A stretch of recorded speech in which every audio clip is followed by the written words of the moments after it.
The first thing I noticed wasn't the door. It was the box. A single cardboard box sitting on the front porch of the house I had owned for 31 years. My reading glasses were sticking out of the top, folded neatly on top of a stack of my plaid shirts, like someone had packed my life with the same care they'd use for donating old clothes to Value Village. I stood at the end of the driveway for a long moment. The November air was cold, the way only Ontario in late autumn can be, not violent, just persistent. The kind of cold that settles into your jacket and stays there. I could see my breath. I could see the curtain in the front window move. Someone was watching me. I was 67 years old. I had lived in this house since my son was 4. I had shoveled this driveway every winter for 3 decades. I had painted those shutters twice, replaced the Avestrovs once, and fixed that front step myself with leftover lumber from the garage. I knew every corner of this property the way you only know a place when you've bled a little for it. And my reading glasses were sitting in a cardboard box on the porch. I walked up slowly. There was a second box behind the first one, pushed against the railing, my shaving kit. A framed photo of my wife, Margaret, taken at Algonquin Park the summer before she passed. It was face down in the box. I picked it up and turned it over. The glass wasn't broken, but there was a smudge across her face. Like whoever packed it hadn't bothered to wrap it in anything. I stood there, holding that photo for a while. Margaret had been gone 4 years by then. Pancreatic cancer, fast and merciless, the way that particular disease tends to be. We had 40 years together, good years, most of them. She was the kind of woman who remembered every birthday, who kept a spare key under the ceramic frog by the back step, who made real chicken soup when you were sick, and not the stuff from a can. After she died, the house got quiet in a way I had never quite figured out how to fill. My son had suggested I not live alone. It seemed reasonable at the time. His name is Daniel. He was 41 then, worked in logistics for a distribution company, and had been married to his wife, whom I'll call my daughter-in-law, for 6 years. They had no children. They lived in a rented apartment in Mississauga that my daughter-in-law had always described, with barely concealed irritation, as temporary. The house in Burlington had 4 bedrooms. It was paid off. I had refinanced once years ago and cleared that debt a long time before Margaret got sick. The property had been assessed at just under $800,000 the previous spring, which, if you know the Hamilton-Burlington corridor at all, that you'll understand, is not remarkable anymore. Just the quiet math of time passing and land values climbing without asking anyone's permission. I invited them to move in. I want to be clear about that. I invited them. There was no formal agreement, no paperwork. I was 63 years old and I had just buried my wife, and I was trying to be a father in the way that felt available to me. I told Daniel they could stay, save money, figure out next steps. I told him the house was big enough. I meant all of it. For the first year, things were fine. Not warm exactly, but functional. My daughter-in-law kept the kitchen organized in a way that was slightly different from how Margaret had kept it, and I learned to adapt. She was particular about things where dishes went, how the recycling was sorted, what temperature the thermostat stayed at. I told myself that was fair. It was her home now, too, in the way that mattered day to day. I kept paying the property taxes. I kept paying the utilities. I paid for the new water heater when the old one gave out in February. My name was on every bill that came to that address. It had been for 31 years, and nothing about that changed when Daniel and his wife moved in. What changed was smaller than that, and harder to describe. It started with the den. That had always been my space, not formally, just by habit. My books were there, my old record player, a club chair I'd had since the 90s that Margaret always threatened to throw out and never did. One weekend I came home from grocery shopping and the chair was in the garage. My daughter-in-law said she was thinking of using the den as a home office. She said it lightly, the way people say things they've already decided. I said that was fine. 3 months later, the chair was gone entirely. When I asked, she said it had been damaged. She said she thought I knew. I hadn't known. The dinner table dynamic shifted somewhere in the second year. Conversations would happen around me, plans, decisions, weekend arrangements, and I would hear about them afterward if I heard about them at all. My daughter-in-law began referring to things as our home in a way that had a particular weight to it. Not aggressive, just definitive. The way you describe something that was simply, factually, true. I told myself I was imagining things. I told myself that for longer than I should have.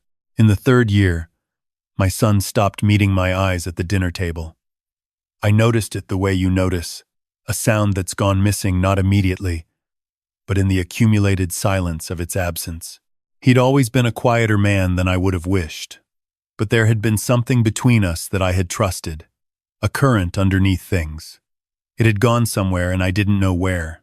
I tried once, on a Saturday morning when his wife was at her yoga class, to just sit with him at the kitchen table and talk. He was on his phone. I asked him how work was. He said fine. I asked him if everything was okay between us. He looked up for just a moment, and I saw something in his face that I recognized but couldn't name. Not anger. Something closer to discomfort. The expression of a man who has already made a decision and doesn't want to revisit it. He said everything was fine. 2 weeks after that conversation, I came home from my Thursday afternoon card game with a few of the retired guys from my old office, a thing I had been doing for going on 12 years, and found that the lock on the front door had been changed. My key didn't work. I stood there for a moment, turning it over in my hand, the way you do when you're certain you have the right key, and the door isn't agreeing with you. Then I tried again. Then I knocked. My daughter-in-law answered. She was pleasant about it, which was somehow the worst part. She said they'd had a security concern, some issue with a neighbor, and had the locks changed as a precaution. She said Daniel had meant to tell me. She handed me a new key. I took it. I didn't say what I was thinking. What I was thinking was, this is my house.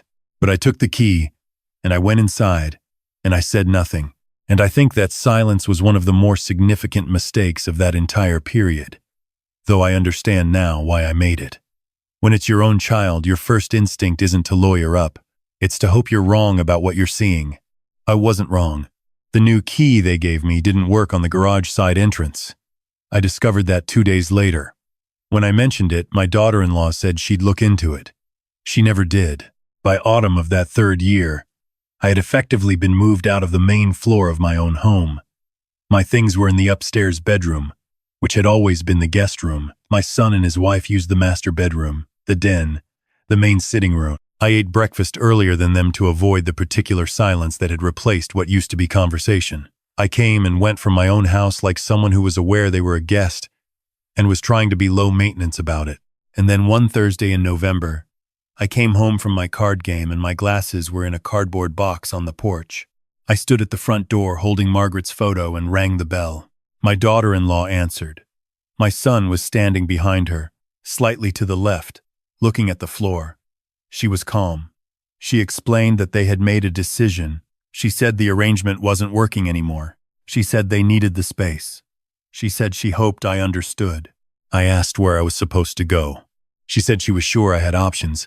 She said it in the tone of someone who has rehearsed the conversation and arrived at the part where it should be winding down. I looked at my son. He was still looking at the floor. He said he was sorry. He said it the way you say something when you've already decided it doesn't change anything. I picked up both boxes. I put them in my car. I drove to the Tim Hortons on Brant Street, and I sat in the parking lot with a medium coffee, and I let myself feel what I was feeling for about 20 minutes. Which is all I was going to allow myself. Then I took out my phone and I called my brother-in-law, Margaret's younger brother, who had been a real estate lawyer in Hamilton for 28 years, and who had, as it happened, handled the original purchase of the Burlington house in 1993. His name is Frank. He answered on the second ring. I said, Frank, I need to know something. I need you to tell me exactly whose name is on the deed to my house. He was quiet for a moment. Then he said, Yours. Just yours. Always has been. You never changed it. I said, I know. I just needed to hear it. Frank was quiet again. Then he said, What did they do? I told him. All of it. The boxes on the porch, the changed locks, my daughter-in-law's rehearsed speech, my son looking at the floor. I told him about the club chair and the den and the 3 years of being walked out of my own life, one small decision at a time. Frank listened to the whole thing without interrupting, which is one of the things I've always respected about him. When I was done, he said, "Okay, where are you staying tonight?" I said I hadn't figured that out yet. He said, "You're staying with us. And tomorrow morning you're coming to my office, and we're going to talk about what happens next. I want to tell you about that night, because it matters." Frank and his wife, Carol, have a house in Ancaster, a place they've had for years, warm in the way that houses get when people have actually lived in them. Carol made pasta. They didn't ask me 100 questions. Frank poured 2 fingers of scotch and put it in front of me, and we watched the Leafs lose, which they did with their customary efficiency, and I sat on their couch and felt, for the first time in a long time, like a person who was in a room where he was actually wanted. I slept better than I had in months. The next morning, Frank's office was everything. His dining room was not organized, precise. File folders lined up with the quiet authority of a man who has spent decades knowing exactly where things stand. We sat across from each other, and he walked me through it. The house was mine. Clean title. No encumbrances. My son's name had never been added. There had been no cohabitation agreement, no tenancy arrangement, no legal recognition of any kind that Daniel or his wife had any claim to the property. Legally, what had happened was simple. 2 people had been living in a house they did not own and had told the actual owner to leave. Frank used a word for that. The word was trespass. He said I had options. I could go to the Superior Court and file for possession. I could serve them with a formal notice to vacate. Or, he said, setting down his pen, I could list the property. I said, "Explain that one." He said, "You own it. You can sell it whenever you want. No court dates. No drawn-out process. You engage a realtor, you list it, and when it sells, you walk away with the proceeds and they have to figure out where to go." I thought about that for a moment. I thought about the den, the chair that was damaged, Margaret's photo face down in a cardboard box. I said, "How long does that take?" He said, "In this market, could be quick. Burlington, near the lake, 4 bedrooms, detached." He paused. "You could see an offer in days." I said, "What do they need to know?" "Legally." Frank said, "They need to receive formal notice that the property is being listed. They're occupants. They have to allow reasonable access for showings. Beyond that?" He looked at me. "They don't get a vote." I drove past the house that afternoon. I didn't stop. I just slowed down and looked at the shutters I'd painted, the front step I'd fixed, the eavesdrops I'd replaced one June weekend with a rented ladder and more confidence than skill. 31 years of every repair and every mortgage payment and every winter, I'd started the car at 6 in the morning to warm it up for Margaret, because she hated the cold. I kept driving. Frank referred me to a realtor he trusted, a woman named Sandra who had sold 3 properties on that street in the past 2 years, and who, when I explained the situation with a certain careful brevity, simply said, "Let's get it listed by the end of the week." We got it listed by Thursday. I want to be honest about something.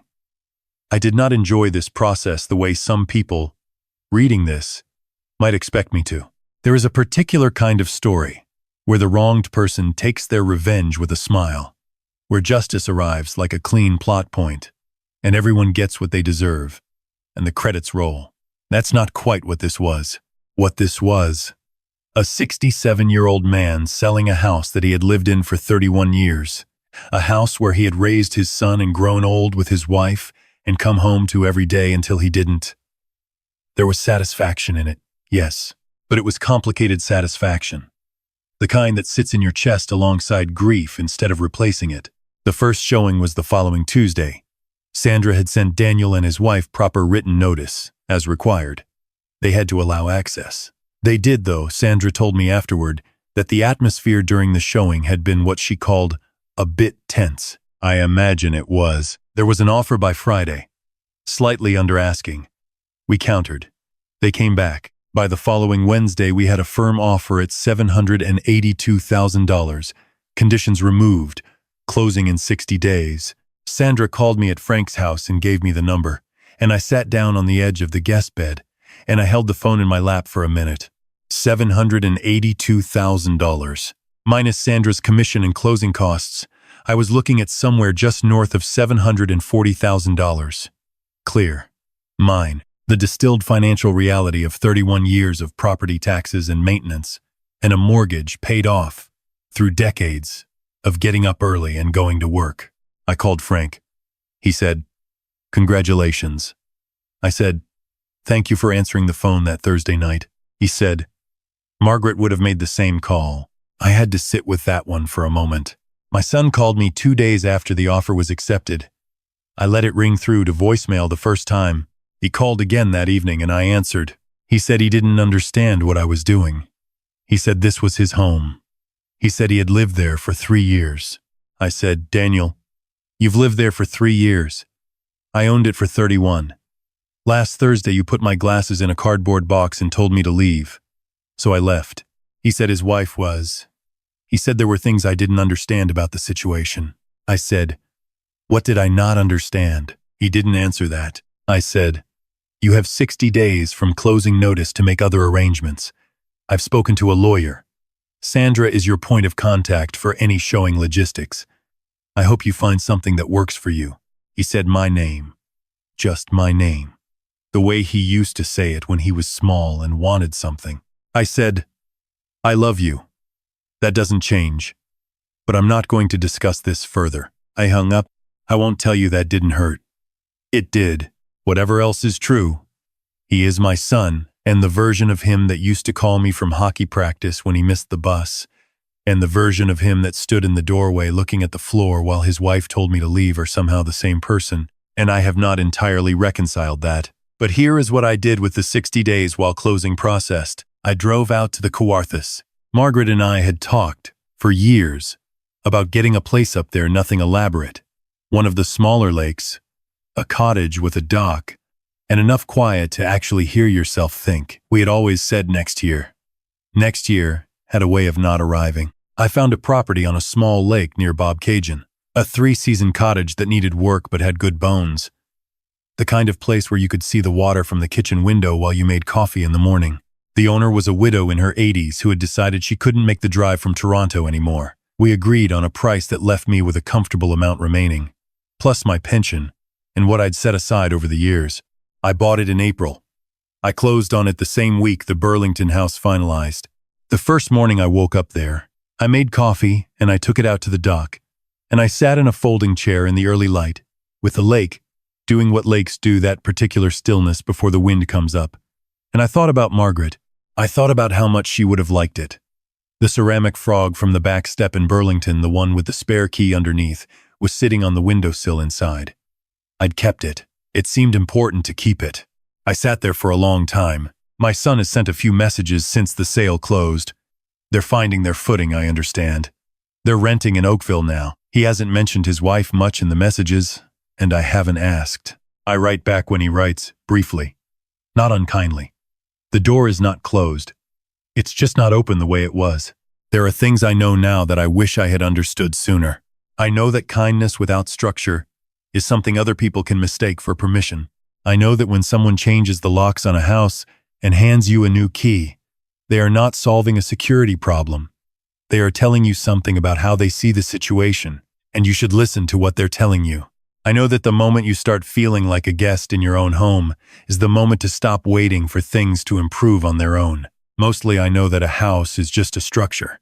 The 31 years I spent in that house are not gone because the house is sold. Margaret is not gone because her photo is now on the shelf above the fireplace in a cottage in the Kawarthas instead of in a bedroom in Burlington. The good years don't stop being good years because someone decided they were done with them. I have a dock now. I have a lake. I have coffee in the morning with the water going still in the early light. And last Tuesday, Frank and Carol drove up for the weekend. We made a fire. Carol brought wine. Frank and I sat outside after dinner with the stars doing what stars do up here, which is considerably more than they manage in the city. And we talked about nothing in particular for a couple of hours, the way you can with people who've known you long enough, that the silence is also conversation. Before they left Sunday afternoon, Frank stood at the end of the dock and looked out at the lake for a moment. Then he looked at me. He said, "Margaret picked well with you." I said, "She picked better than I deserved, probably." He smiled.